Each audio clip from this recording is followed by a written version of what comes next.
പ്രപഞ്ചം സൃഷ്ടിക്കപ്പെട്ടുവെന്ന് വിശ്വസിക്കപ്പെടുന്ന 3 സ്വർഗീയ രൂപങ്ങളിൽ ഒന്നാണ് ശിവൻ. വിഷ്ണുപുരാണം, മത്സ്യപുരാണം, ഭഗവത്ഗീത തുടങ്ങിയ ഹൈന്ദവ ഗ്രന്ഥങ്ങളിൽ ഭൂമിയിലെയും സ്വർഗത്തിലെയും രാക്ഷസന്മാരുടെ ക്രൂരതകളും സ്വേച്ഛാധിപത്യവും അവസാനിപ്പിക്കാൻ ജീവൻ പ്രാപിച്ച ശിവന്റെ 11 രൂപങ്ങൾ അഥവാ ഏകാദശ രുദ്രർ രൂപപ്പെടുത്തുവാൻ രുദ്രൻ എന്ന പദം ഉപയോഗിക്കുന്നു. വ്യത്യസ്ത ഗ്രന്ഥങ്ങളിലായി ഈ രുദ്രന്മാരുടെ വ്യത്യസ്തങ്ങളായ ഉത്ഭവ കഥകളുണ്ട്. ശിവനെ പരാമർശിക്കാൻ വേദങ്ങളിൽ വ്യാപകമായി ഉപയോഗിക്കുന്ന ശിവന്റെ ഏറ്റവും പ്രചാരമുള്ള പേരുകളിൽ ഒന്നാണ് രുദ്രൻ.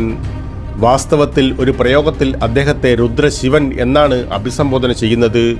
രുദ്രൻ എന്ന വാക്കിനെ ഉപയോഗിക്കുന്നത് അക്ഷരാർത്ഥത്തിൽ അലറുന്ന കൊടുങ്കാറ്റ് എന്നതിനെ സൂചിപ്പിക്കുവാനാണ്. ഈ പേരുമായി ബന്ധപ്പെട്ട മറ്റു അർത്ഥങ്ങൾ തീയും അഗ്നിയുടെ ചുവപ്പുമാകുന്നു. പല കോണുകളിൽ നിന്ന് വീക്ഷിക്കുമ്പോൾ രുദ്രൻ എന്ന പദം ശിവന്റെ അഗ്നിഭാവത്തെ കേന്ദ്രീകരിക്കുവാനായും ഉപയോഗിക്കുന്നതായി തോന്നുന്നു.